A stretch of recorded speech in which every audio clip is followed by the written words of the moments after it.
ligamentos, tejidos óseos, articulaciones. Son lesiones, alteraciones físicas y funcionales.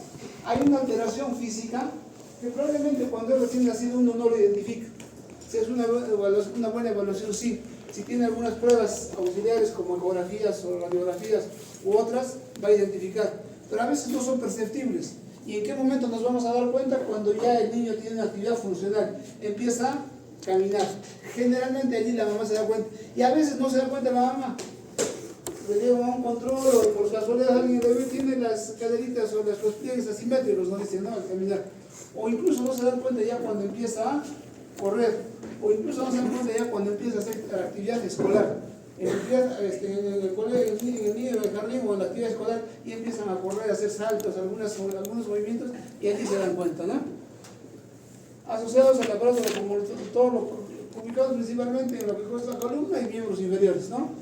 Existen dos tipos de lesiones: agudas, que son dolorosas, provocadas por el dolor intenso en el momento, ¿no? Por ejemplo, una caída del niño, una mala pisada y una luxación de tobillo. Es agudo, le va a doler, es intenso, ¿no? Tenemos que corregirle, porque si no, ese trastorno postural le va a generar otro tipo de trastornos a nivel de columna, que les voy a explicar más adelante. Y crónicos y duraderos, ¿no? Originados por el esfuerzo, por las deformidades con los que va a nacer el niño o con los que va a adquirir. Si una lesión aguda no se cura oportunamente, puede hacerse crónica, y esta degeneración va a ser crónica.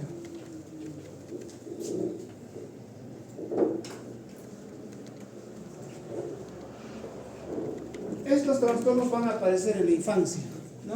Puede, como les decía, ser congénitos, pueden nacer con ellos, o también puede aparecer durante la infancia. Por una inadecuada actividad deportiva se puede identificar.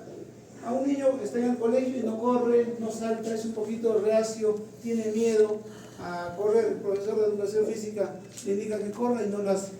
¿Qué pasa en el jardín? Muchas veces no se le exige al niño que camine, que corra. Y peor, hay jardines que son pequeños, no tienen patios, entonces no identifican, ¿no? ¿Qué va a pasar con este niño? ¿Cuándo se va a dar cuenta? Cuando entre a un colegio, a una escuela, a un colegio donde haya patio, y empieza a hacer educación física. ¿Cuántos años va a tener el niño en ese momento? 6 años, ¿no? Ahora al primer grado pueden entrar con 5 y... No, es con 6 cumplidos. ¿Hasta qué día deben cumplir los 6? Abril, no, 31 de julio. Marzo, ¿no?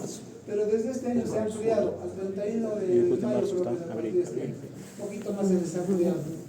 Eso es bueno para los niños.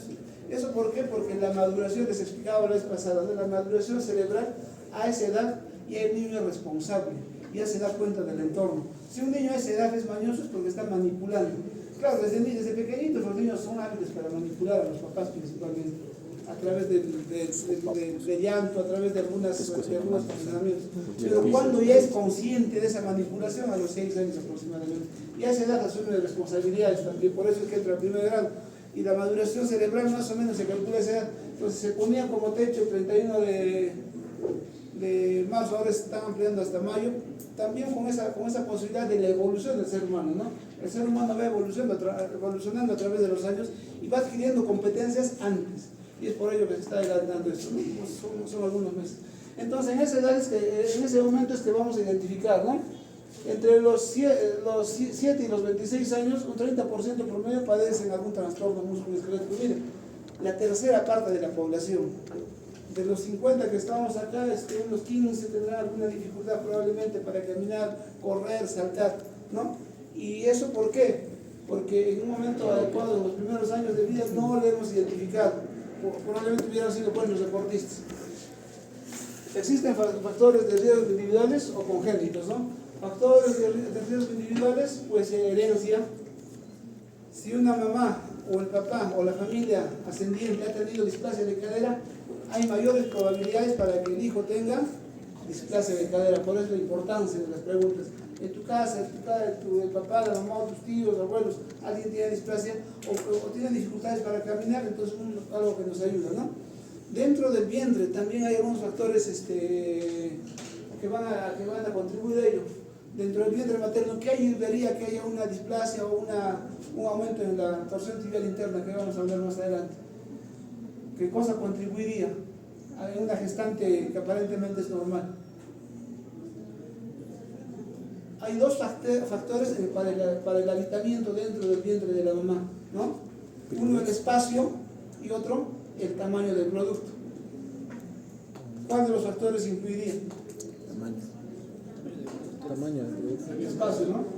¿Han hecho ya gineco? No. Ya. Hay una altura uterina, ¿no? Conforme va avanzando los meses de la gestación, va creciendo el útero, se va ampliando. Y eso tiene que estar en relación con el tamaño del bebé, el tamaño del producto. En algunos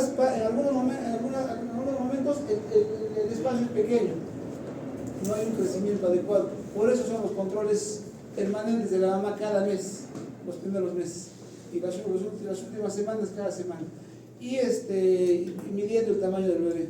Si el bebé ¿hasta cuánto es el promedio de normalidad del bebé para el nacimiento? ¿Cuánto es el peso? ¿Pediatría ha hecho? 2.500. 2.500 a 3. ¿Alguien más? Normalmente se dice que el producto debe nacer entre 2.500 y 4 kilos. Ese es el promedio normal. Por encima de los 4 kilos es, ¿cómo se le llama? Macrosómico, ¿no? Entonces, los controles, ¿para qué nos van a servir? Para ver si está habiendo un crecimiento adecuado del vientre y un crecimiento adecuado del bebé. Si está habiendo dificultades, hay que hacer algo. En allí se empiezan a hacer algunas terapias, algunos tratamientos para que mejore esa proporción, ¿no? De tal manera que no haya ninguna dificultad dentro del vientre. Y cuando están haciendo el producto, si no hemos identificado el tamaño del bebé, si no hemos identificado la postura del bebé y le hacemos un parto, le provocamos un parto vaginal, ¿qué va a haber? Una dificultad para el paso por el canal vaginal. ¿Y qué va a producir? Alguna lesión, ¿no? Generalmente, ¿qué se ve en esos casos? Fracturas de clavícula o desgarros del plexo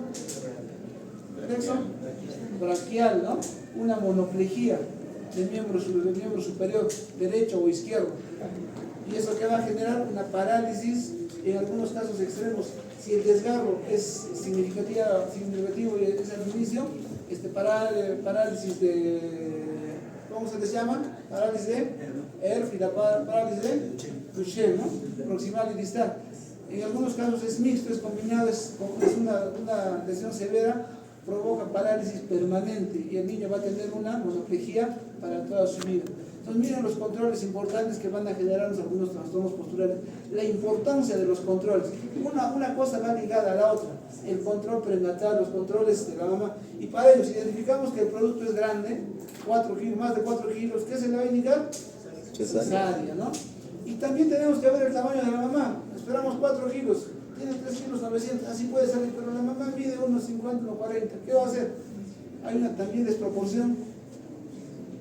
Va a haber una desproporción cefalopélvica, ¿no? Porque un niño grande va a tener cabecita grande y no va a poder pasar. Y cuando intentan pasar, le jalan y hay daño. O a veces el niño está en mala postura, ¿no? Podálico. La manita está colgándose, le jalan y también le daño. Entonces los controles nos ayudan a determinar qué vamos a hacer y a través de eso vamos a evitar algunas lesiones. O si está saliendo el piecito del bebé y para sacarlo rápido le jalamos, podemos provocar también otro tipo de lesiones a nivel del miembro inferior. Y si la barriguita es pequeña, el niño va a estar bien dobladito adentro. ¿Cómo estamos dentro del vientre? Bien encorvados, ¿no? Como un caracolito, bien dobladito. Los brazos cruzados y las piernitas también están cruzadas. Provoca algunas alteraciones. Cuando nace el niño nace con las piernitas abiertas, los pies para adentro. Y la mamá dice, mi niño ha nacido normal. No, así es normal. Eso se va a ir corrigiendo conforme pase el tiempo. Conforme pasen los meses, los años, los primeros años, hasta los 3 años más o menos, que se estabiliza. Y hasta los 9 años, aproximadamente 8 o 9 años, el niño, la persona aprende a caminar. La caminata de los 8 o 9 años va a ser la caminata de adulto. Podemos corregir muchas cosas en esa edad, podemos corregir. ¿Ya? Y factores de riesgo adquiridos, ¿no? Factores psíquicos, físicos, socioeconómicos. Por ejemplo, algo que ya no se practica mucho en nuestro medio, es antes a los niños cuando nacían en el campo al menos, ¿qué hacían? Los envolvían. ¿Cómo se llama eso? Faltaban. ¿Eso es bueno o es malo? Mal. Ya no se utiliza esa práctica. En otros países todavía los amarran, ¿no? Y les amarran, los ponen hasta nudos ahí, las manitos adentro. Eso provocaba displasias, ¿no?, de cadera, o provocaba otro tipo de alteraciones que ya no se hacen. Por eso socioeconómicos, ambientales, psicológicos, factores físicos, hay varios factores que van a ir influyendo, ¿no? Para lograr algunas mejoras en el transcurso de los primeros meses, los primeros años de vida, el niño también tiene que hacer actividad física. Ya no ha nacido y darle su comidita, que esté sentado, hablar de celular, eso está haciéndonos daño, está haciendo daño actualmente a los niños, ¿no? Como niños, pero también la parte de la mamá. La mamá durante la gestación tiene que contribuir de manera significativa. La actividad física, la psicoprofilaxis, son de obligatoriedad para que el niño salga bien. Y lógicamente los cuidados, ¿no? El no consumir alcohol, no fumar y otros malos hábitos que a veces que tiene la mamá, o problemas de tensión en la casa, problemas de familia, de pareja, que también pueden influir. Son bastantes los factores que van a ir influyendo.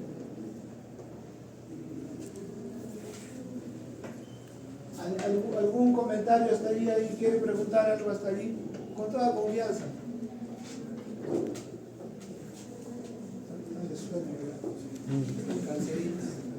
Y ya vamos a continuar. Bueno, el grupo de mayor riesgo está considerado los trabajadores manuales, ¿no? Cualificados o no. ¿Por qué? Por las actividades que hacen, por el esfuerzo que hace una mamá que trabaja tejiendo, por decir, va a tener dificultades. Una mamá que trabaje haciendo limpieza, caminando bastante, va a ser muy diferente a una mamá que trabaje en oficina, ¿no? Las condiciones para que haya mayor riesgo. La edad también influye significativamente en esto, ¿no? La edad más o menos promedio adecuada para la gestación en la mujer, ¿cuál es? No sabemos en qué edad está comprendida. 25, 30. 20 a 25. 20 a 25. 20 a 25, un poco, ¿no? 25 a 35. 20 a 35. 20 a 30, antes de los 40, ¿no? 35, 36, más o menos el promedio adecuado. Que puede haber mayores y menores, sí, pues. Incluso se recomienda desde los 18. También allí no por la parte física, sino también por la parte económica. Porque una gestación, un producto, no solamente tiene que venir con la mamá en buenas condiciones físicas, sino también en buenas condiciones económicas. Si no hay problemas ya al nacer, ¿no? Frustraciones de la mamá, reniegos de la mamá, de la familia, genera problemas sociales. Entonces ya la mujer, cuando ya tiene cierta edad, ya formada profesionalmente, incluso con trabajo, empieza a hacer la gestación. Y en algunos casos la mujer se sacrifica tanto por su formación académica, por su condición económica, que espera hasta hacer el caso de la medicina. Regresa a la medicina, hace la especialidad, busca trabajo, hace su especialidad, ya se le pasaron los años. Hay bastantes chicas en el hospital, al menos donde estamos en el regional, que son mayores y no han tenido hijitos, ¿no? Porque se han dedicado mucho a la actividad profesional. Pero en todo caso hay que valorar los varios aspectos. Pero lo importante es que tenga una edad adecuada como para que el producto salga y no tenga ninguna dificultad posterior. Porque como ayer se me presentaba una niñita con displasia de cadera, miren, 1 año y recién la mamá está empezando a darle tratamiento. ¿Cuándo te han identificado? Le preguntaba, a los 6 meses. ¿Por qué no le has traído? Es que no tenía dinero. ¿Por qué no le has sacado una radiografía? Porque no tenía dinero. Miren, han pasado 6 meses valiosos para que esa displasia de cadera sea tratada. Estamos todavía a tiempo, 1 año, pero hubiera sido mucho mejor si le tratábamos a los 6 meses. Miren cómo influye, ¿no? La parte económica, la parte social, la edad y otros factores más. Bueno, precariedad laboral lo mismo, y alteraciones en las extremidades superiores, ¿no? Afectan más a las mujeres trabajadoras que a los hombres, lógicamente. Más tendencia en algunos trastornos hay en mujeres. Por ejemplo, la displasia de cadera. ¿Quién hace más trastorno de displasia de cadera, el varón o la mujer? La mujercita, ¿no? Más o menos la proporción es de 5 a 1, ¿no? 5 mujercitas a un varón. Y eso por un problema hormonal, ¿no? Hay un problema hormonal que va a generar esa diferencia. ¿Cuáles son los síntomas? ¿Qué síntomas va a ir presentando un niño o niña que tenga trastorno musculoesquelético? Una de las principales molestias y donde ya nos vamos a ir dando cuenta es cuando presenta dolor. Un niño que no camina presentará dolor en las extremidades inferiores. Hasta que no camine no va a presentar nada. Cuando empieza a caminar ya puede presentar algunas molestias. Y no solamente cuando camina, sino cuando corre o cuando salta. ¿A qué edad va a lograr eso? Año y medio, 2 años. Y eso antes hemos podido identificar. Rigidez que aparece frecuentemente en la nuca, espalda, hombros, ¿no? Puede haber durezas, endurecimientos, contracturas musculares. Si hay una alteración de columna, del cuellito, ¿cómo se llama cuando el cuellito se queda a un lado? Tortícolis. Tortícolis, ¿no? Hay tortícolis congénita. Sí, hay tortícolis congénita, ¿no? Entonces, esas rigideces, esas dificultades para el movimiento ya nos debe llamar la atención. Eso inclusive podemos identificar los primeros días de vida, los primeros meses, ¿no? Cuando el niñito está a un lado, solamente gira la cabecita por momentos.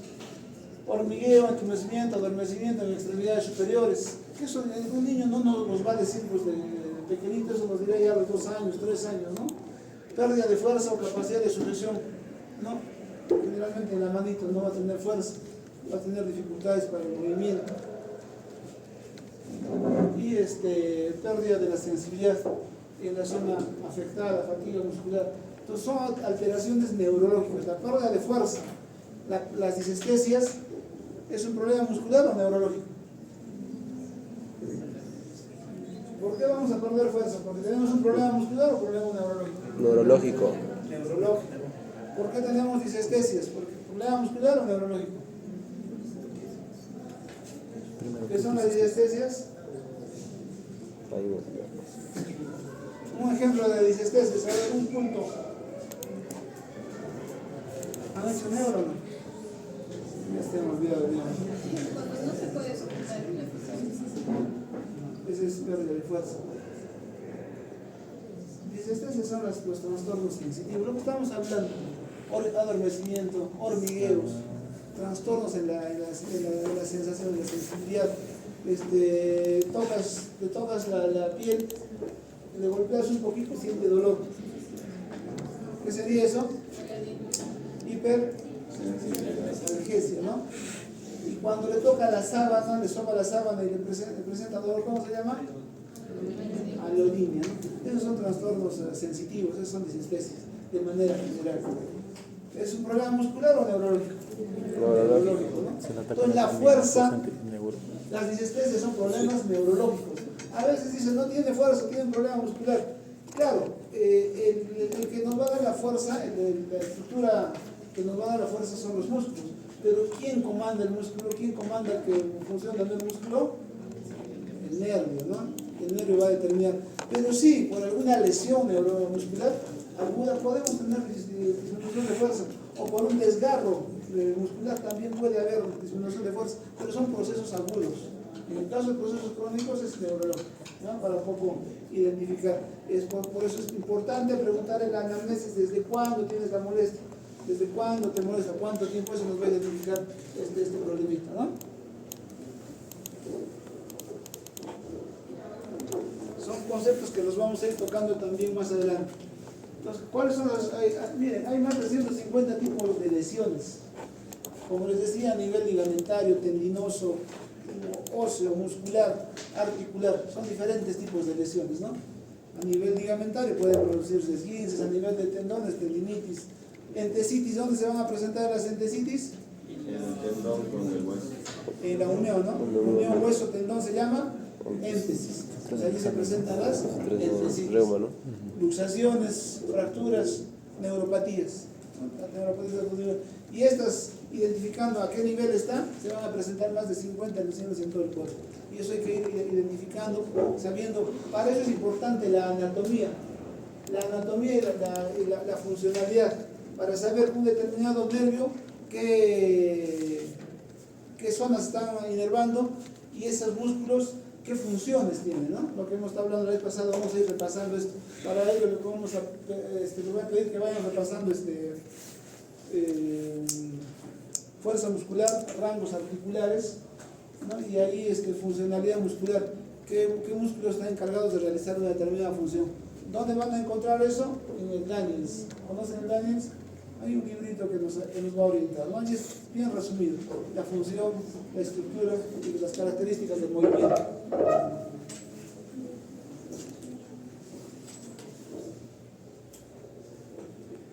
Y entre los trastornos posturales, ¿qué cosas se van a presentar?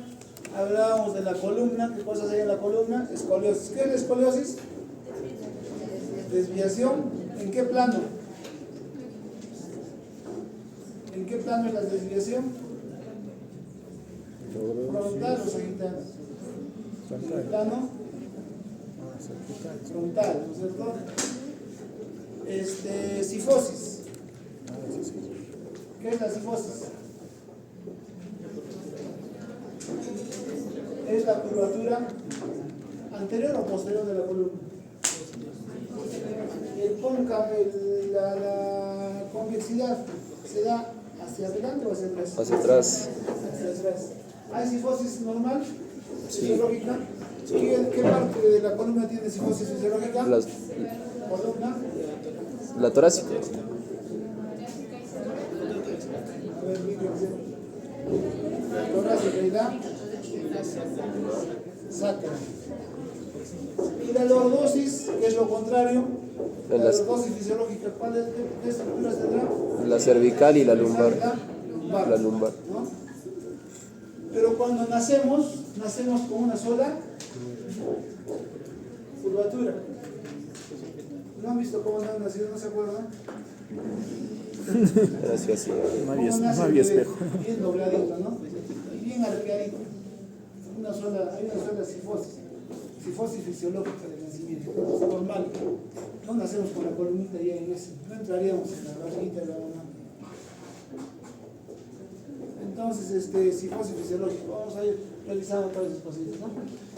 Yendo más, bueno, y lógicamente que de cada uno de estos sale la hiperlordosis, son los trastornos que vamos a ir hablando más adelante. La torsión tibial interna, les voy a presentar los más importantes, los de mayor frecuencia, porque así como hay torsión tibial interna, también hay torsión tibial externa, pero la torsión tibial interna es lo más común, ¿no? La tibia, vamos a ubicarnos en la tibia que se gira para adelante. Con imágenes les voy a hacer luego más adelante, pero ahora vamos a hacer la inversión. Anteversión femoral, también hay retroversión femoral. Llano valgo, eso sí conocen, ¿no? ¿Cómo es el llano valgo? Muy bien.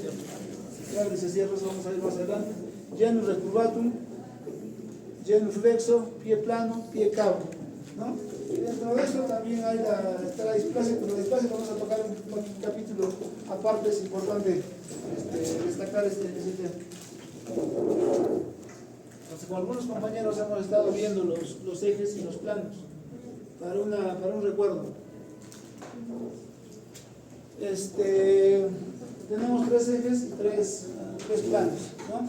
Es importante que esto identifiquen para conocer derecha, izquierda, adelante, atrás, proximal, distal, ¿no? Hay personas que tienen problemas de ubicación en el espacio, de control del cuerpo en el espacio. Para nosotros caminar, desarrollar una determinada actividad, nuestro cuerpo tiene que estar controlado en el espacio.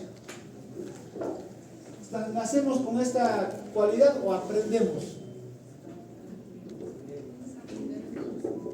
¿El ser humano aprende esto en el transcurso de su vida o nace conociendo el espacio, manejando derecha e izquierda? Se aprende, ¿no? Así como aprendemos a caminar, también aprendemos a controlarnos en el espacio. Y es importante esto para controlar derecha e izquierda. Hay personas, incluso mayores, que no pueden identificar cuál es su derecha y cuál es su izquierda. Y eso no es broma. Acá todos saben, a ver, de manera rápida, todos levanten la mano izquierda, sin dudar. No han dudado, ¿no? Ha durado.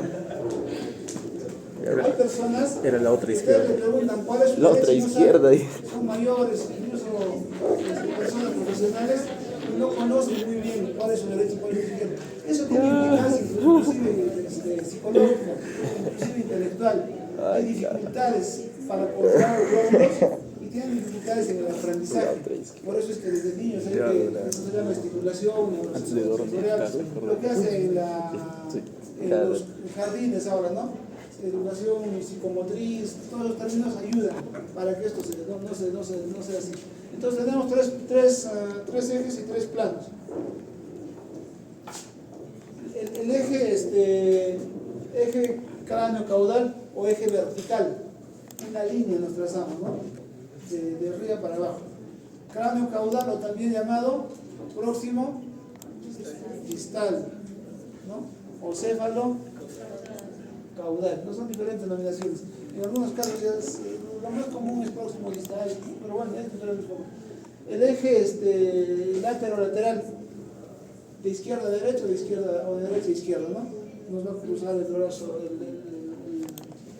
el cuerpo de un lado a otro. Y el eje, ¿cuál es el siguiente eje? Antero posterior, ¿no? Cada uno de estos nos va a permitir realizar movimientos. El eje transversal, el eje que va de un lado a otro, ¿qué movimientos nos permitirá hacer? De flexión y Extensión. O sea, si hacemos con el codo, con el hombro ¿qué movimiento es este? Flexión y extensión, ¿cuál es? Extensión, ¿no? Miren, el eje es el eje transversal. Si hacemos con el codo, flexión y extensión. Igual la rodilla, flexión y extensión. Igual la cadera. ¿Qué cosa es? Para adelante, cuando se marcha, ¿qué cosa es? Flexión. Y para atrás es la extensión. La anatomía del cuerpo es especial. Pareciera que todo es en una sola orientación, pero tienen que ir conociendo, ¿no? Lo que nos va a determinar el tipo de movimiento es el eje, ¿ya? Flexión, extensión, los dedos, flexión, extensión, diferentes partes del cuerpo. En el pie hay una característica, ¿no? Hay también dos movimientos. Si nos ubicamos en el pie, este sería flexión y esto extensión. Pero en el tobillo la denominación es diferente. A esto se le llama dorsiflexión, es el dorso, y a esto se le llama plantiflexión, ¿verdad? Es la diferencia en el tobillo. Dorsiflexión y plantiflexión, ¿verdad? El tobillo. Acuérdense, eso lo van a revisar en el Daniels, pero les doy algunas pautas para que ustedes ya vayan conociendo y eso vayan practicando. Y es importante esto porque cada movimiento que hacemos fisiológico debe completar estos rangos articulares. Y cada movimiento tiene un rango articular determinado, ¿no? 15 grados, 20 grados, 180 grados, de acuerdo al tipo de articulación. Ese es en el plano lateral. En el plano antero-posterior, ¿qué movimientos haremos? Abducción. Lateralización, ¿no? Lateralización derecha, lateralización izquierda. El cuello, lateralización derecha, lateralización izquierda, ¿no? Ese es en el eje antero-posterior. Y en el eje vertical, ¿qué movimientos haremos? Rotación, ¿no? Si hacemos con el tronco, rotación derecha, rotación izquierda. Y si utilizamos otras articulaciones, esta es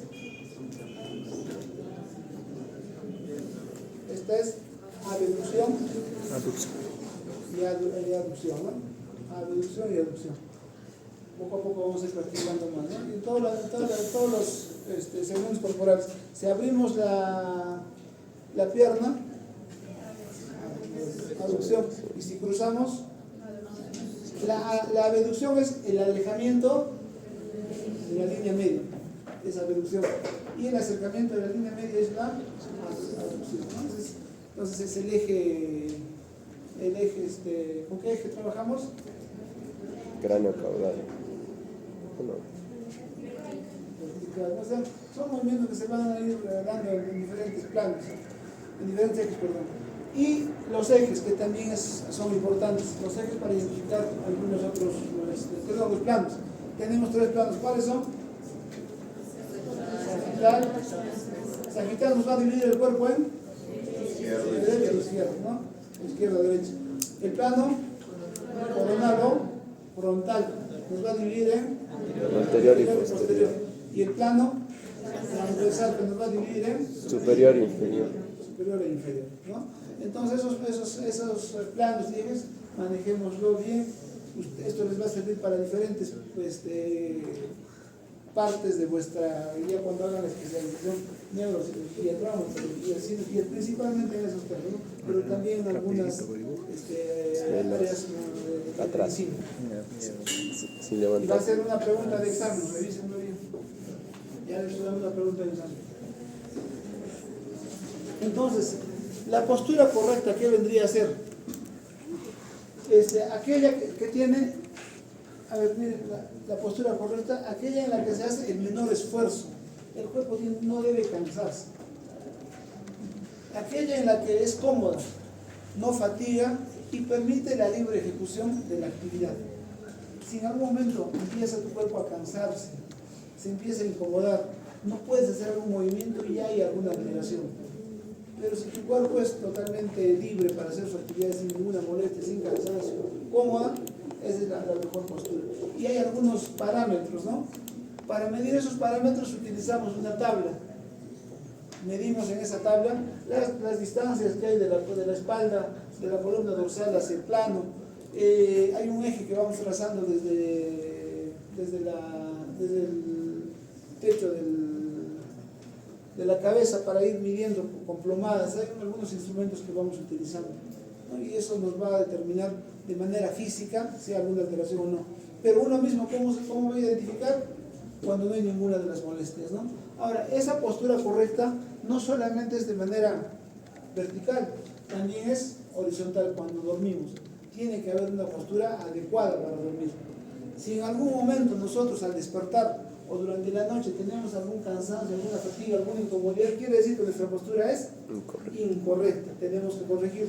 Puede ser responsabilidad del colchón, puede ser responsabilidad de la almohada, o puede haber algún otro factor que esté influyendo, ¿no?, en una mala postura. O puede ser por dificultad del compañero o compañera que esté a nuestro lado, que no nos deja acomodarnos bien. Entonces tenemos que, y si no nos acomodamos bien, tenemos que sacar algo, ¿no? De repente irnos solos. Por eso nació eso. Entonces tiene que haber una alineación simétrica proporcionada por los segmentos corporales alrededor del eje de la gravedad. Si estamos de manera vertical, hay un eje desde la cabeza hasta los pies y se traza ese eje, ¿no? La fuerza parte de la cabeza, va a rodar por delante del borde anterior del pabellón auricular, ¿cómo se llama? El trago.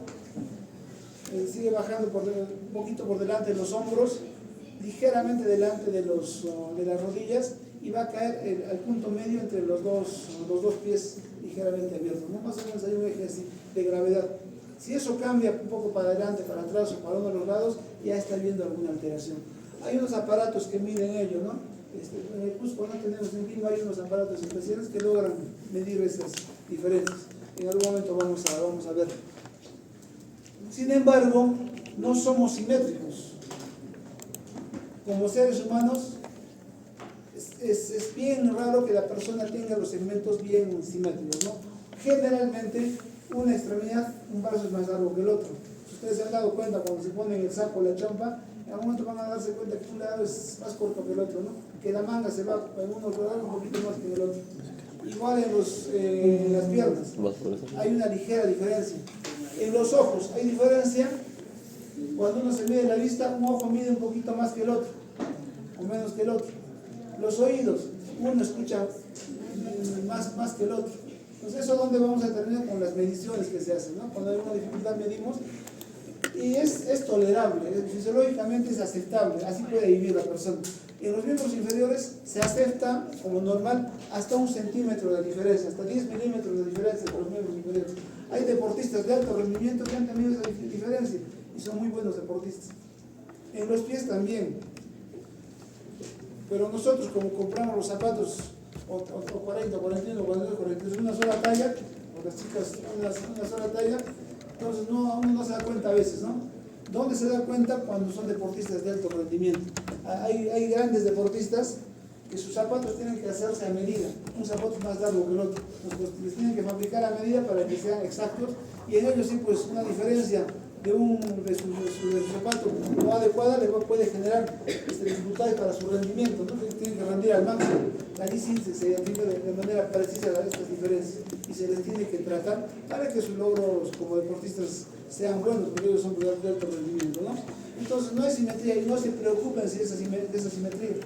Pero si hay algunos excesos, allí sí tenemos que, para los miembros inferiores más de 1 centímetro, va a requerir plantilla. Vamos a verlo más adelante también.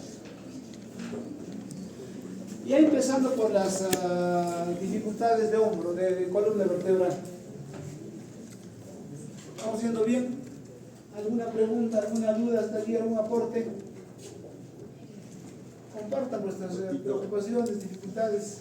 ¿Es mejor dormir con almohadas o ¿Con alguien? Con alguien. No duermas. También. Depende, si estás en un clima caluroso es mejor solo. No, la recomendación es dormir con almohada. La almohada debe tener un tamaño adecuado. ¿Dónde te vas a dar cuenta que la almohada tiene un tamaño adecuado? Cuando en la mañana al despertar tu cabeza está totalmente relajada. No puede ser ni muy alta ni muy baja. No hay un estándar, no hay una medida adecuada. Tú tienes tal medida. Porque los cuellos son largos, ¿no? El cuello de una persona y otra tiene diferentes en tamaño. Esto está supeditado a la comodidad del día siguiente. Es la mejor recomendación. Pero tiene que ser, lo que sí tiene que ser es duro. ¿No? Ligeramente duro. Ahora ya han salido ortopédicas y ortopédicos, ¿no? Eso nos ayuda. Que se adaptan al peso de la cabeza, ¿no? Y el colchón, aprovechando, también tiene que ser duro. No esos ortopédicos o semi-ortopédicos. Los colchones suaves de esponja no son útiles. Perjudica la forma de la columna, ¿no? Pero sabes eso. Entonces, ahora viendo ya la parte de la columna, la deformidad de la columna vertebral en sus tres dimensiones, ¿no? En los tres ejes tenemos que ir corroborando para ir determinando cuál es el daño, o sea, o no daño de la columna. Y a nivel de la columna cervical, dorsal, lumbar, sacra, a todo nivel tenemos que ir viendo. Hay tolerancia en ciertas desviaciones que no sean exageradas. Por ejemplo, si hablamos de la columna de la escoliosis, se acepta como normal hasta 10 grados. ¿Cómo lo vamos a medir? Como el ángulo de, ¿cómo se llama este ángulo que mide las desviaciones en la columna?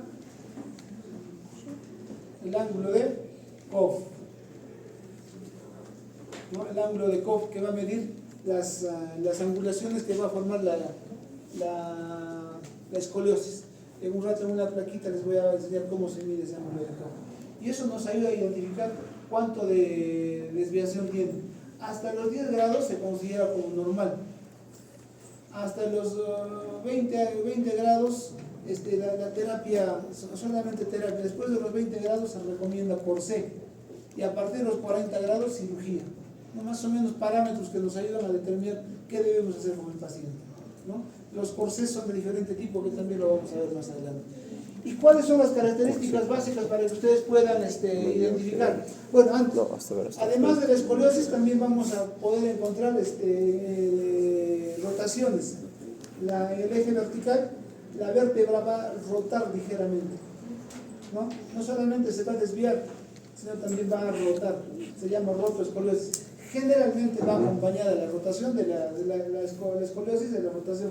Por eso se le llama rotoescoliosis, ¿no? Y eso cómo vamos a ver con en la radiografía, con las simetrías de las apófisis. Hay algunas comparaciones que hacemos y hay unos giros que da la columna.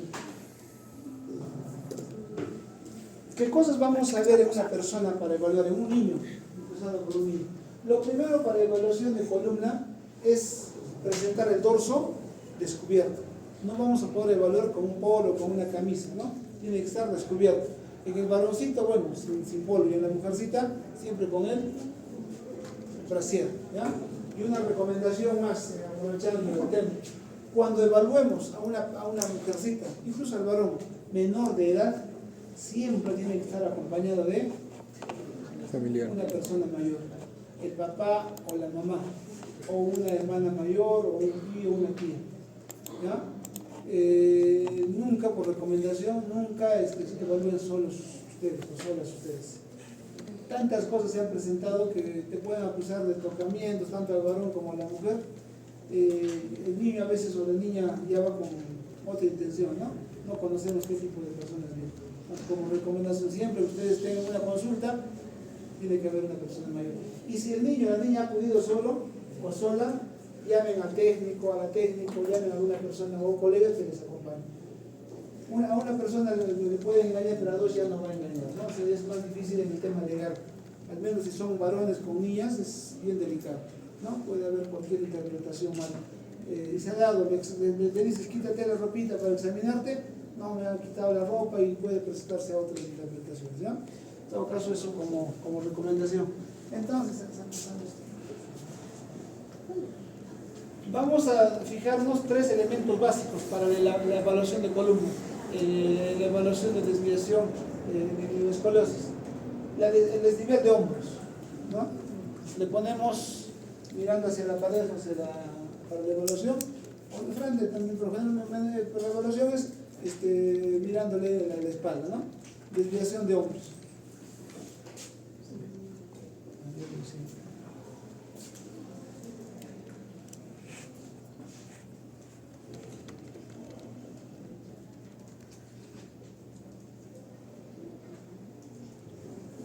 Eso es lo primero que vamos a evaluar. El triángulo del talle. ¿Cuál es el triángulo del talle?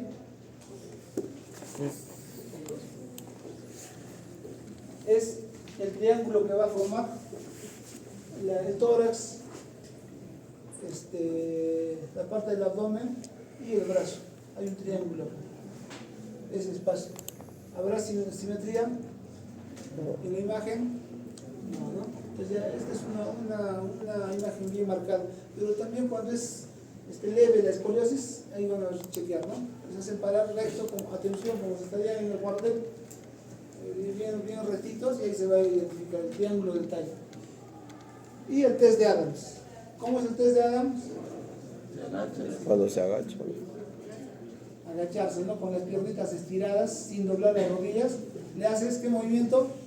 ¿Qué movimiento es? Flexión, ¿no? Bueno, para nosotros es flexión, para mí ahora es flexión, no conoce qué es flexión. Dobla tu espalda sin doblar las rodillas hasta donde puedas. Entonces, ¿qué va a suceder allí? Se marca la columna. Va a aparecer Un lado va a estar más alto que el otro. una elevación, una protuberancia de uno de los lados. ¿Y qué lado se va a elevar? Generalmente el lado del cóncavo, ¿no? La curvatura interna, el cóncavo se eleva. Si encuentras una escoliosis, eso como un dato adicional, si encuentras una escoliosis y le haces el test de Adams y se corrige, quiere decir que la escoliosis es funcional. Pero si no se corrige y se presenta el test de Adams, es una estructurada. Allí también hay la diferencia, ¿no? Cuando es funcional, el tratamiento es mucho más rápido, mucho más ágil. Cuando es estructurada, demora, pero se puede resolver, se puede mejorar. ¿Ya? Entonces, esos 3 elementos importantes. Evaluación también van a repasar, van a ver ustedes, y eso les va a ayudar a identificar cuando ustedes estén con el pacientito, ¿no? Para diferenciarse de otras evaluaciones. Hay diferentes causas, ¿no? Neuromuscular, congénita, ya un poco hemos hablado, ¿no? Congénita, para empezar por allí, es por la postura dentro del vientre de la mamá, algunas otras enfermedades que van a acompañar a esto, ¿no? Fallas en el desarrollo de las vértebras, las semivértebras, las vértebras en bloque, o algunas otras alteraciones, o las ausencias de algunas vértebras van a provocar estas alteraciones, o alteraciones en el tórax, ¿no? Fusión de costillas. Entonces esto va a alterar la columna de manera congénita, ¿no? Eso se ha presentado, es lo que decía hace un rato. La tortícolis congénita también puede ser causado por un problema a nivel de columna. También puede ser un problema muscular congénito, ¿no? Pero si hay problemas de columna, también va a presentar esas alteraciones, ¿no? Y neuromuscular, secuelas de algunas de algunas malformaciones congénitas, también tipo mielomeningocele, distrofia muscular, parálisis cerebral infantil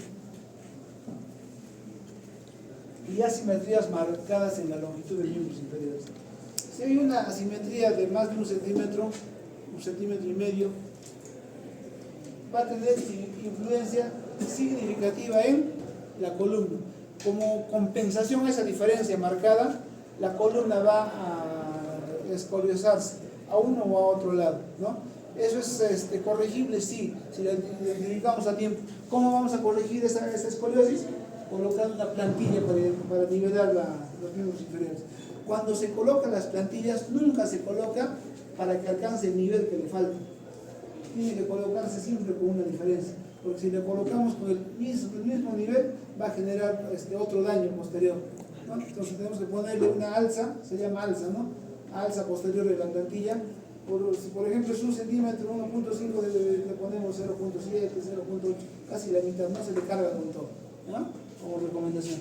Y los idiopáticos, ¿no? Que no conocemos por qué tienen esa alteración, pero ya tienen la alteración. ¿Los tenemos que tratar? Sí, los tenemos que tratar. Como les decía, hasta los 10 grados se considera normal, ¿no? Como fisiológico. ¿Hasta los cuántos años, hasta los cuántos grados terapia física? 20. Solo terapia física 20. De 20 a 40 también terapia física, pero con Corset. Y a partir de los 40 grados Cirugía. se sugiere cirugía, ¿no? Entonces estas son las características de la escoliosis en los niños, ¿no? Ya más o menos hemos estado hablando del ángulo de Koch, hasta los cuántos grados tiene que ir controlándose. De 10 a 20 consideramos como leves y moderado mayor a 20 grados, ¿no? La escoliosis severo podríamos ir diciendo los 40 grados, pero bueno, son diferentes clasificaciones. Aquí tenemos el test de Adams, no se olviden del test de Adams que lo vamos a hacer. Esta es la tabla que les decía, el test postural para hacer el test postural, la tabla o cuadrícula postural. ¿En algún momento han visto esta tabla? En ninguna parte. ¿Quiénes han rotado en la clínica? ¿Vieron o no? No he visto, ¿no? Cuando se querían escapar y la puerta estaba cerrada, acá encontraron bien. Van a fijarse en la clínica, tenemos en la puerta, se acomoda, ¿no? La puerta hemos puesto una tabla para hacerles ese control a los pacientes. Es la tabla que nos ayuda a identificar desviaciones, nos ayuda a identificar algunas movidas adecuadas. Para poder corroborar la desviación de la escoliosis también hay otro test, el test de Busquets. Es una medición, es un poquito más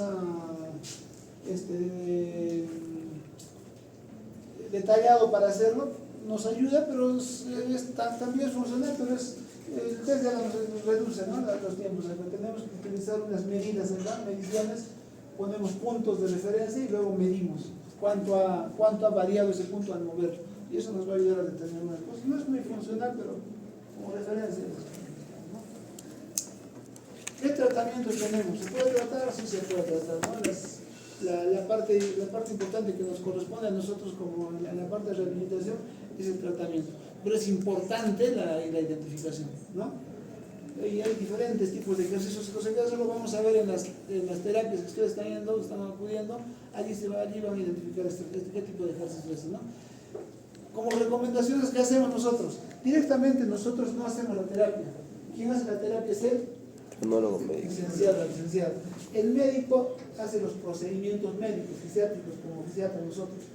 ¿Quién hace la parte práctica? Es el tecnólogo, ¿no? No, nosotros sería intrusivos si nosotros hacemos esa función. Nosotros hacemos el diagnóstico y el tratamiento. Así como cuando hacemos la consulta de otras patologías, hacemos el diagnóstico, el tratamiento, la medicación. ¿Quién le aplica los inyectables? ¿Quién aplica algunas curaciones? Es la enfermera, el técnico. Igual nosotros en la parte de esta, ¿no? El tecnólogo hace la terapia. Que podríamos hacerlo nosotros, pero no es nuestra competencia, ¿no? Para distribuir responsabilidad. Entonces ahí van a ver qué terapia se hace. Pueden ustedes recomendar algunas cosas. Por ejemplo, hacer algunos ejercicios. Cuando hay escoliosis, ¿qué ejercicio nos va a ayudar bastante? Es la natación. La natación nos ayuda bastante en el tema de columna, a estructurar la columna mejor, ¿no? De acuerdo a la gravedad ya les había indicado, ¿no? El uso de corsés o lo que fuere necesario. Básicamente vamos a determinarlo por el grado de la lesión. En el uso antes en la terapia, lo que hacemos, ¿qué es lo que pasa cuando hay una lesión, una escoliosis? Generalmente hay una alteración en la fuerza muscular de las dos columnas musculares que acompañan a la columna, los dos papeles musculares, el gran dorsal, los músculos propios, los músculos internos, ¿no? Intrínsecos de la columna. Hay una proporción mayor de fuerza en uno de los lados. Uno le gana al otro y hace de que la columna se doble, ya hablamos así, ¿no? Va a contraer la columna, y el otro es débil, se va a estirar. Entonces, cuando el momento de corregir tenemos que hacer lo contrario, ¿no? Al débil fortalecerlo y al que está fuerte estirarlo, elongarlo, para lograr el equilibrio. Eso se va trabajando con las terapias. Y como les repito, en la terapia física logramos eso con la natación. Pero si hay una lesión estructural, hueso, vértebras en bloque o en vértebras, el problema ya es mayor, ¿no? Podemos hacer algunas terapias. En este caso, ¿qué hacemos? La terapia para controlar el dolor, controlar algunas molestias. Pero corregir eso con terapia no se va a poder corregir, ¿no? Tampoco cirugía. ¿En qué momento se entra la cirugía? Cuando eso ya genera un daño de más de 40 grados que va a provocar dificultad respiratoria, tórax, enquilla y otras alteraciones que podrían darse en la columna. Entonces, el uso de los corsés, que también son importantes. Hay diferentes tipos de corsés para cada una de las, qué tipo de lesión hay, a qué nivel está la lesión, ¿no? Wilmington y Boston, ¿no? Estos corsés tipo chaleco para tratar curvaturas leves, ¿no? De entre 20, 25, 30 grados. El Chenon ya no se utiliza mucho, también es para moderados, pero esto ayuda a cubrir toda la economía corporal. El Charleston, que es el que más se está utilizando, puede ayudar a personas a mantener la derecha o la izquierda de acuerdo a las características, ¿no? El de Milwaukee, que es el que más ahora se está utilizando más, una pieza sólida. Estos corsés se fabrican para cada persona, les hacen un modelo en yeso y luego eso lo vacían. Lo bueno del Milwaukee es que se hace en una estructura sintética, ¿no? Se puede vaciar en estructura sintética. Hay otros corsés un poco más dinámicos, ¿no? Que tienen cierta posibilidad de movimiento. ¿Cuál es la desventaja de los corsés? Que son rígidos, que van a mantener el cuerpo duro y pueden provocar algunas contracturas musculares. Para ello también se tiene que hacer terapia. Por eso la parte del tratamiento es terapia y corsés.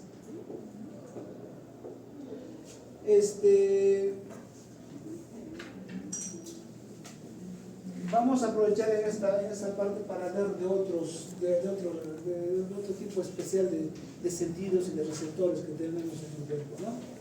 Los ecteroreceptores y los propioceptores. Los ecteroreceptores son aquellos que nos sitúan a nuestro cuerpo en el espacio, ¿no? Lo que utilizamos normalmente, los 5 sentidos, ¿no? El tacto, la visión, la audición, ¿no? Ecteroreceptores. ¿Qué nos permiten estos? Identificar el exterior a través de la vista, a través del oído, a través del tacto, ¿no? También el olfato, ¿no? Nos va a ayudar a identificar. El gusto también nos va a ayudar, pero para estos temas un poquito menos, ¿no? Básicamente son el tacto, la visión y la audición, los ecteroreceptores. Y los propioceptores son aquellos que tenemos dentro. Es un sentido que tenemos dentro cada uno de nosotros. El sentido de la propiocepción va a situar nuestro cuerpo en el espacio. Es lo que les decía hace un rato, conocer la derecha, la izquierda, atrás, adelante, arriba, abajo. Y va a determinar nuestro cuerpo en el espacio y nos va a hacer mover de manera automática para realizar alguna función. Por ejemplo, si yo quiero levantar una botella, perdón, me permites tu botella. Si yo quiero levantar la botella, si yo quiero levantar la botella que está en la mesa, De manera automática los ecteroceptores van a captar y van a ordenar a los propioceptores para que hagan el movimiento. Y el movimiento va a ser automático, incluso sin mirarlo ya, lo cogemos y vamos a utilizar una determinada fuerza para levantar. Eso se llama propiocepción. Si igual ubicamos un lapicero de manera automática, utilizaremos la misma fuerza que vamos a utilizar para levantar el frasco, la botella, utilizamos una fuerza menor. Y el movimiento va a ser más en pinza, mucho más fina, ¿no? Y levantamos de manera automática. Incluso sin mirar, de manera automática, los ecteroceptores ya han captado. Igual esto nos sirve para el manejo, ¿no? Los ecteroceptores para el manejo de carro, moto, bicicleta, para el dibujo, para el deporte, ¿no? Y los propioceptores son los que hacen la función. Los deportistas tipo Messi tienen control, es un genio en los propioceptores y también los ecteroceptores. Percibe una bola, un balón, inmediatamente su cuerpo calcula qué tipo de movimiento, con cuánta fuerza va a golpear el balón para distribuir a un lugar determinado. No cualquiera lo hace, ¿no? Eso se ha aprendido, pero ya las personas nacen, así como las personas nacen con talentos para la música, con talentos para el baile o alguna otra actividad o el canto, también nacen con estos talentos y se desarrollan más. Entonces esto es la propiocepción. Si nosotros estamos caminando, un niñito al año podrá subir, o a los 2 años, podrá subir las gradas adecuadamente. ¿Cómo lo han visto subir? Si hay un peldaño mayor, un peldaño menor, cuando baja, ¿qué pasa? Se cae o se tropieza, ¿no? No calcula. ¿Eso lo hace de manera intencional? No. Está aprendiendo, está conociendo su propiocepción, se está desarrollando y va a tener dificultades los primeros meses. Pero una persona mayor como nosotros, cuando está caminando en las gradas, ya calcula el movimiento y de manera automática. El peldaño es de 20 centímetros, de 30 a 50, de manera automática ya calculamos, o lo medimos antes, a ver cuánto mide este, con cuánta fuerza voy a levantar. De manera automática, o sea, eso se llama propiocepción. Se aprende, aprendemos, no nacemos con eso. El niño cuando está caminando empieza a aprender. El niño cuando agarra algún objeto, un niño, un hermanito, un bebé, te agarra y te da con el control remoto, con la botella en la cabeza. No seas malo, te estás agrediendo, es que no calcula. O sea, para él ese movimiento torpe es un movimiento que él no calcula. Uno de nosotros hace eso, ahí sí pues nos está golpeando, ¿no? A la enamorada, a la pareja. No, ¿por qué me golpeas? Pero el niño no lo está haciendo de manera intencional, no calcula, está aprendiendo. Ya cuando aprenda a los 3, 4, 5 años, 6 años, si te golpea, ahí sí te está golpeando de manera voluntaria. Entonces, eso se aprende. ¿Y cuándo perdemos eso? ¿Podemos perder? Sí, perdemos. ¿En qué momento perdemos? Cuando tenemos alguna lesión, una fractura en el tobillo. Estamos con nuestro yeso unos meses y empezamos a pisar. ¿Cómo es esa persona? Va a tener dificultades, se va a tropezar y otra vez se va a fracturar si no entrena. Para eso es la rehabilitación. Con la rehabilitación ayudamos a que este proceso sea más corto. Hacemos que eso se llama propiocepción, ¿no? Lo ubicamos en el espacio. Igual cuando hay dolor, cuando protegemos una parte del cuerpo y dejamos unos días de mover, van a hacer la prueba, dejen de mover la mano que escriben, unos días y empiecen a escribir a la semana, van a ser torpes al escribir. Entonces perdemos la propiocepción cuando dejamos de hacer el movimiento. Una persona en cama, una persona que ha estado con el COVID 2 meses estirada en la cama, cuando ha empezado a caminar tenía dificultades. Entonces la ecterocepción y la propiocepción se manejan de manera articulada. ¿Y dónde tenemos a los receptores de la propiocepción? En los tendones están los receptores. La van a revisar para la próxima clase y se va a dar la tarea. ¿Cuáles son las células encargadas de la propiocepción? En los tendones, en las articulaciones, ¿no? Es importante que ustedes conozcan para que puedan decirle, van a ser traumatólogos, los pacientes se va a caer al día siguiente de quitarle el yeso. Me he caído. Claro, te has caído porque tu pierna se ha olvidado dentro de funcionar. Nuestro cuerpo aprende y se olvida, así como la memoria. Aprenden inglés, pero un año dejan de hablar, prácticamente que hay la posibilidad de que se olviden, no van a hablar menos. Igual nuestro cuerpo aprende a caminar. Por eso es que la persona, para poder ser en el deporte para ser un experto, para llegar al nivel de Messi, Neymar, tiene que entrenar bastante, ¿no? Un jugador deja de practicar como Cueva, ¿no? Se va unos días, regresa a la cancha, es igual. Le cuesta tiene que volver a entrenar. Los deportistas, hablando de fútbol, se lesionan para volver al campo. Ya me he curado, voy a ir al día siguiente a jugar. ¿Es así? Tiene que una temporada de reentrenamiento, ¿no? Pues nuestro cuerpo aprende y se olvida. Tenemos que seguir enseñándole para cualquier tipo de lesión, eso como propiocepción y interocepción. Entonces, los centros superiores a nivel cerebral son los que integran, ¿no? Estas órdenes de los receptores, de los propioceptores, integran a nivel cerebral, a nivel de corteza, y se logra esta articulación de movimientos para realizar algunos movimientos finos. Cuando no funciona adecuadamente esto, hay dificultades en el movimiento, en el funcionamiento del cuerpo a todo nivel. Lógicamente que esto va de la mano de las características de cada persona, ¿no? Sifosis y lordosis, con esto ya más o menos vamos a terminar la parte de columna. La siguiente vamos a terminar la columna. Sifosis y lordosis. Estas imágenes, no se preocupen en sacar las fotos, les voy a enviar las imágenes para que ustedes lo puedan revisar, ¿ya? A través de la delegada. ¿Dónde está la delegada? En el Guayras. En el Guaira está. Voy a llamar lista al Guayras. Ya listo. ¿Están todos? Sí, están todos, ¿no? Están todos los voy a poner que se ¿Dónde está la delegada? en el tema de la sifosis, ya habíamos hablado, hay sifosis y lordosis funcional, pero también hay lordosis y sifosis patológica. Esto básicamente va a variar por la angulación que se tenga, ¿no? En la angulación, la mayor o menor de cada uno de los niveles de cada una de las estructuras, ¿no?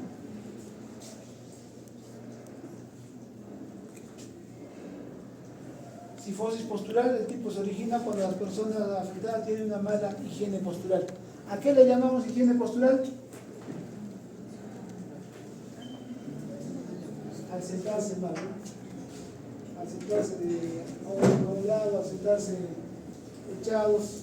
Bueno, aquí, bueno, por el cansancio pueden estar un poquito echados. Pero en el colegio los niños, las vecinas se estiran en la mesita, se echan de un costado. Esa mala postura, la corrección de esa mala postura se llama higiene postural, ¿no? Para podernos corregir, no solamente al sentarse, al echarse, al caminar, corregir la higiene postural. Entonces, cuando hay una mala higiene postural, va a haber sifosis. ¿Qué cosa en estos últimos años está generando una mala higiene postural que va a provocar alteraciones de sifosis? Celular, ¿no? O sea, laptop. Durante la pandemia bastante laptop, ¿no? Y son necesidades a veces, pero que nos están haciendo daño. ¿Podemos corregir? Sí. ¿Cómo podemos corregir? Dejándolo de lado. Quitándonos el celular. Quitándonos, no tenerlo muy de manera continua. Y estirarnos. Ejercicios de estiramiento, ¿no? Estiramiento de columna vertical. La siguiente clase les voy a enseñar algunos ejercicios para que ustedes se corrijan. En algunos casos les dicen uso de corrector. No es bueno el uso de corrector cuando el problema es funcional. Si es estructurado, les decía, allí sí podemos utilizar el corrector, pero si es funcional no es necesario. Ejercicio, la actividad física es importante. Siempre mantener los hombros para atrás y la mirada de frente, ¿no? Esto les da diferentes beneficios al cuerpo, ¿no? Sifosis congénita, cuando originado por algunas malformaciones congénitas, también relacionado a alteraciones a nivel vertebral, ¿no? En mi vértebra anterior o algunas otras malformaciones que se presenten a nivel vertebral. Y la sifosis juvenil o enfermedad de Scheuermann es bastante frecuente en los niños, ¿no? La consulta de la mamá a los 13, 14 años, mi niñito está caminando jorobado, te dice, ¿no? O tiene un bulto en la espalda, está adquiriendo la enfermedad de Scheuermann. Esto generalmente se da en niños con hiperlaxitud. La hiperlaxitud es un factor de riesgo para tener alteraciones en la postura. El cuerpito es más flexible y pueden adoptar cualquier postura con algún movimiento ligero, ¿no? Entonces, los niños con hiperlaxitud deben ser mejor atendidos. ¿Que podemos corregir todo esto? Sí se puede corregir, ¿no? Se puede mejorar, se puede garantizar que el niño más adelante sea más recto y no tenga dificultades. ¿Cuál es la consecuencia del no tratamiento? El dolor, primero el cansancio y la fatiga, luego el dolor y la dificultad para realizar movimientos, ¿no? Problemas respiratorios, problemas estéticos primero. Un varoncito o una niña con jorobita a los 15, 20 años, no estoy hablando de ninguno, ¿no? Todos están bien parados. Problemas estéticos, problemas respiratorios, que le va a generar dificultades respiratorias. La mala postura de la cifosis aumentada, la columna dorsal, le va a generar dificultades respiratorias. Problemas digestivos también, si hay una hiperlordosis o una cifosis aumentada a nivel de columna dorsal, también va a provocar dificultades gastrointestinales. Y lógicamente las limitaciones físicas, ¿no? Un chico o una chica que tenga un poco de joroba podrá hacer su deporte, podrá correr, saltar, tiene dificultades. Puede hacerlo, pero va a tener dificultades. Y si quiere ser de alto rendimiento, no va a desarrollar el alto rendimiento con esas condiciones, ¿no? Tratamiento, fortalecimiento de los extensores de columna, estiramiento de los antagonistas, ¿no? Los extensores que están en la parte posterior tienen que fortalecerse para ganar a los flexores. Natación, el uso de corsés. La cirugía cuando hay lesiones significativas o la cifosis es mayor a 80 grados, ¿no? Superiores a los 80 grados. Hay angulaciones normales más o menos. En el caso de la cifosis de columna dorsal es hasta los 50 grados, 40 y 50 grados. Por encima de eso hay que tener cuidado, pero si es por encima de los 80 grados ya tiene que haber procesos quirúrgicos. En el caso de la hiperlordosis lumbar es similar, ¿no? Una curva compensadora. Cuando hay un aumento en la cifosis, como compensación, se da la lordosis. Cifosis dorsal, compensada la lordosis lumbar, aumenta la lordosis lumbar. En algunos casos también puede ser fisiológica, en la primera infancia, o la lordosis secundaria, frecuentemente a espondilolistesis o a displasias óseas. Pero también se puede tener una cifosis o una hiperlordosis lumbar adquirida.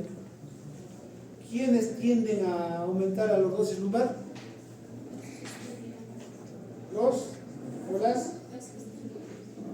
La gestación se da, ¿no? por el proceso fisiológico, pero es durante los 9 meses. Luego vuelven a hacer planitis.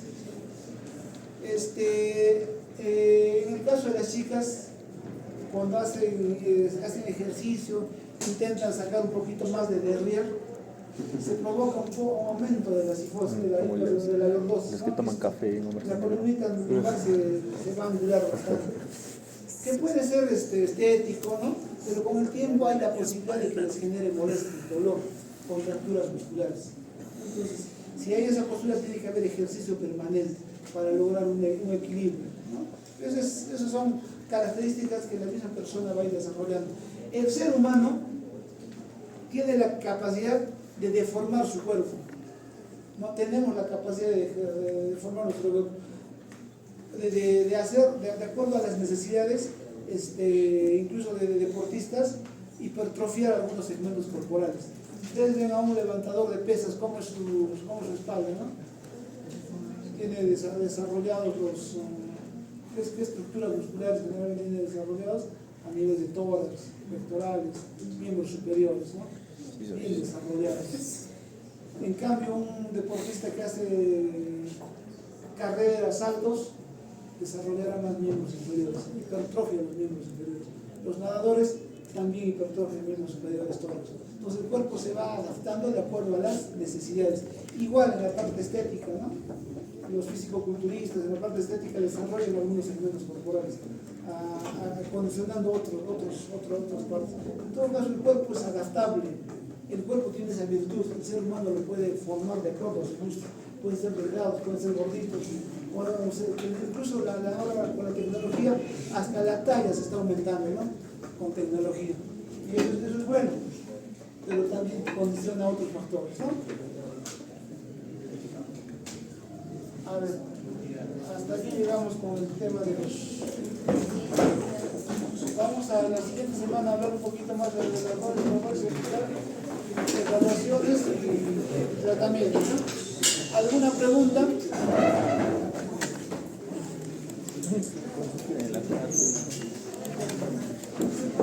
A ver, terminamos la clase con dos preguntas. Doctor, llegando al punto de la postura, mencionó que la postura adecuada era aquella en la que no sentíamos fatiga ni, o sea, estamos como tranquilos.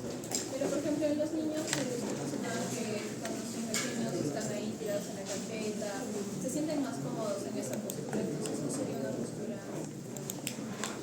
Buena pregunta, gracias. A ver, el niño se va a sentir tranquilo, cómodo, echado, pero si le sientas también va a estar cómodo. ¿Por qué se sienta así? Porque su cuerpito es más flexible, es como chicle, ¿no? Se adapta. Pero si le pones sentadito recto también va a estar cómodo, sino que eso lo hace un poco más por una falta de corrección, una falta de orientación. Si le dejas así, hay la posibilidad de que esa columna se desvíe. Aparentemente puede estar cómodo, pero al tiempo va a deformarse. Y si le preguntas si está cómodo sentado en esa condición, al tiempo no te va a decir que le va a cansar. Le cansa más que estando en ese estado. ¿No? Otra pregunta. ¿Cómo? Daniels. ¿Qué sale? Pero como Daniels. No le vas a pasar. Ahora, bueno, una pregunta, se está poniendo el show. Bueno, como coordinamos hace un rato, vamos al mismo del cargo y hablamos con la delegada. A través de la delegada les voy a dar temas de exposición para compartir algunas de las clases desde la cuarta clase de ciencia, también lo voy a hacer. Y te voy a dar para que puedas distribuir por grupos de 4 o 5 para que nos presenten conforme vayamos pasando la clase. Aquí va a ser el salón a partir de ahora. Ya, pues, para que sea más cómodo para ustedes y también para nosotros. Terminamos la clase con las rotaciones y desde la siguiente clase nos encontramos.